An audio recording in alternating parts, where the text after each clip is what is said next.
Então, Darwin, você sabe que esse é um negócio interessante, porque muita gente adorou aquele primeiro caso que você fez o planejamento, mas eles falaram o seguinte: será que o Darwin conseguiria mostrar para a gente um caso similar, que ele pudesse mostrar como o caso evoluiu, que ajudaria a gente entender ou colocar na cabeça o que ele quis dizer? Uhum. Pois bem, em relação a esse caso, casualmente eu tratei de um caso similar. Para não dizer similar, é quase que idêntico. São parecidíssimos, né? Então esse caso veio bem a dar para a gente assim uma oportunidade de explicar como que é a mecânica que eu utilizo nessas classe 2 dentoalveolares, bem claro, tá? Para a classe 2 esquelética, nós temos outra condição de planejamento e desenvolvimento de tratamento que, em momento oportuno, será conversado. Então, notem que parece que é o mesmo caso repetido. Como que eu desenvolvi o processo de tratamento desse caso? Eu faria nessa garota.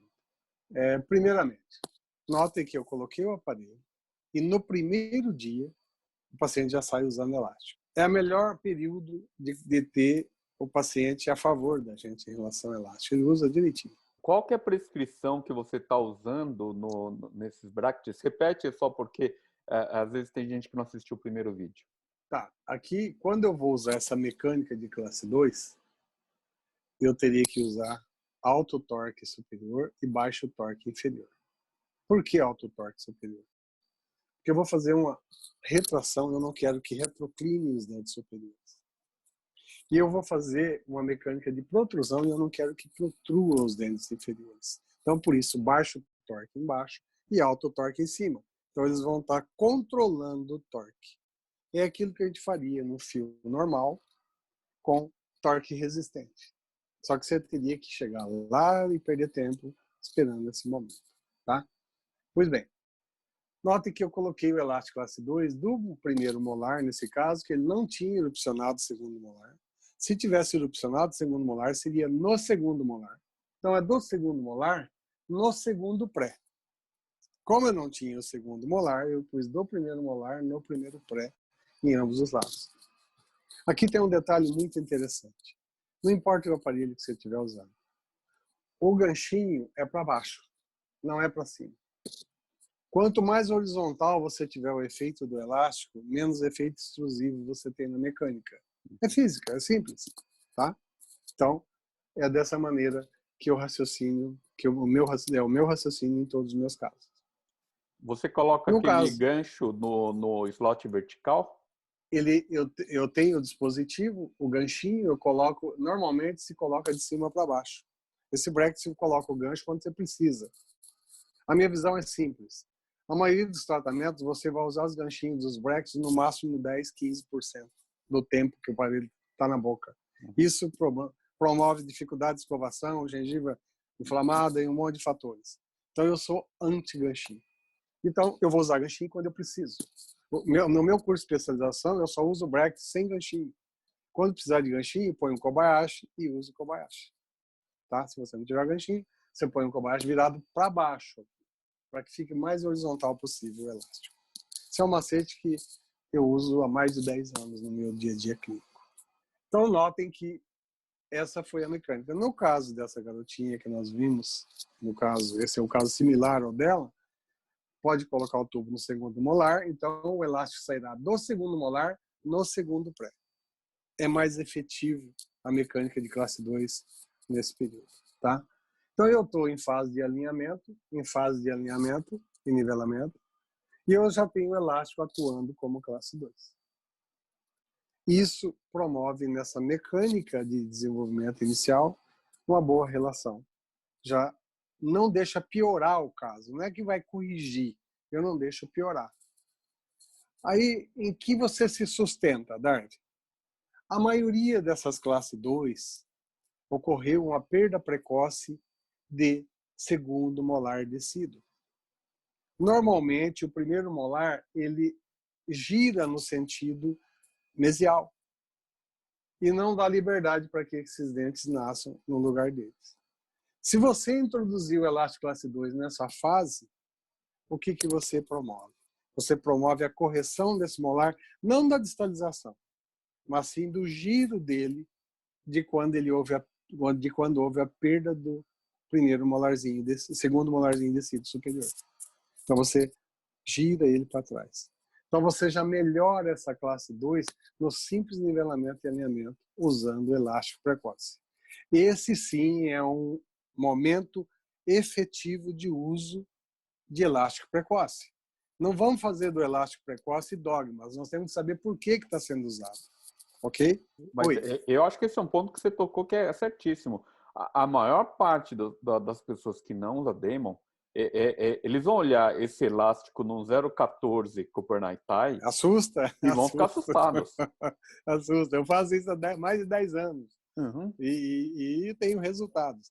Aí vem aquela pergunta, né?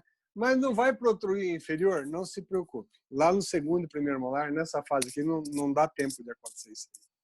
O detalhe, o elástico é leve, não é elástico pesado. Você não vai fazer mais que 50 gramas de força. É o suficiente no nivelamento do alinhamento.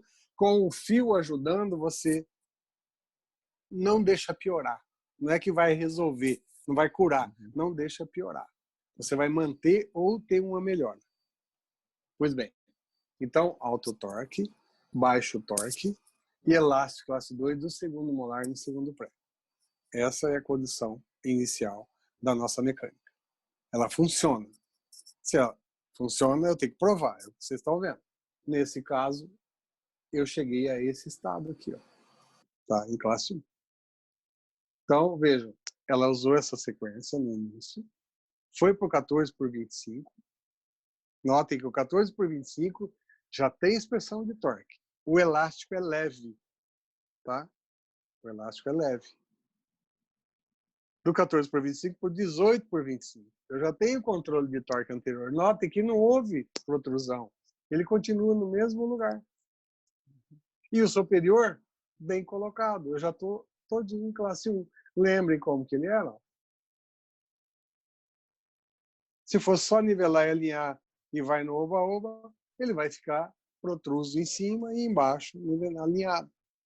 Então, essa sequência de elásticos, eu denotaria muito tempo explicando tudo isso aí, elástico, fio, troca e tudo mais, diagrama.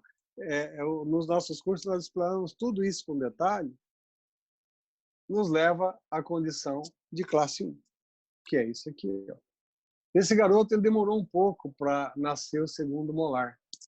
Eu demorei aí uns 8 meses, 1 ano a mais, porque demorou demais o segundo molar para nascer. Mas olha só o que o elástico fez. E eu não tive protrusão. Eu tenho uma relação muito boa de anterior posterior. Darwin, E o término desse caso, oi. é muito comum meus clientes chegarem para mim e falar o seguinte, mas Carlos, se eu usar um high torque, eu vou terminar com o dente lá na frente. Você só vai ter utilidade com o baixo e alto torque em casos que exige mecânica de retração. O alto torque não vai deixar o dente inclinar para a lingual. Quando eu fazia straight wire, eu terminava meus casos classe 2 assim, ó. Muito protruído embaixo e muito retruído em cima. E o classe 3 era o inverso, né? Era muito protruído em cima e muito retruído embaixo. Esse mundo meu já era. Isso é passado. Entendeu? É simples, é até gostoso falar isso, porque você fala, meu Deus, eu cheguei num denominador comum. Tá? Quem assistiu meus cursos viram casos que era cirúrgico de classe 3 e está terminado em classe 1 sem cirurgia, só com torque. Então nós temos uma realidade clínica que tem que ser revista. E nada como essa pergunta tua. Não se estresse com alto e baixo torque. Ninguém vai deixar o dente protruído, ninguém vai deixar o dente retruído. É só entender, é simples, que ele é feito para mecânica, não é feito para nivelar e alinhar.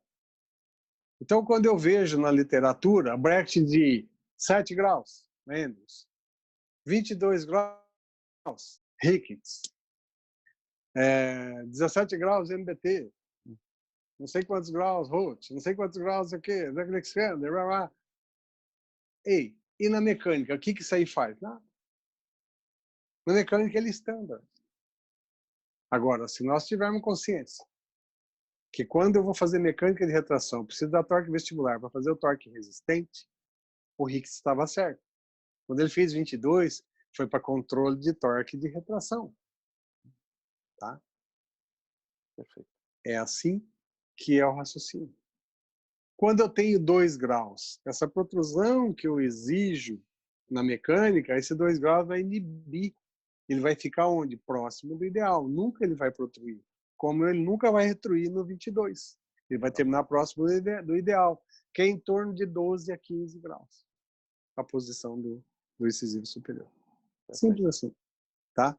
Quem quiser se aprofundar mais nos nossos cursos fechados, é 2 dias de aula. É muito material clínico provando cada item desse. O gostoso disso tudo é que a gente tem um material clínico tratado para mostrar como funciona. Contra documentos, não argumentos. Tá? Perfeito. Então, visto isso aqui, é o encerramento desse caso, que o colega provavelmente vai terminar nessa condição, fazendo essa mecânica que nós conversamos. Simples assim. Maravilha. Adorei o caso.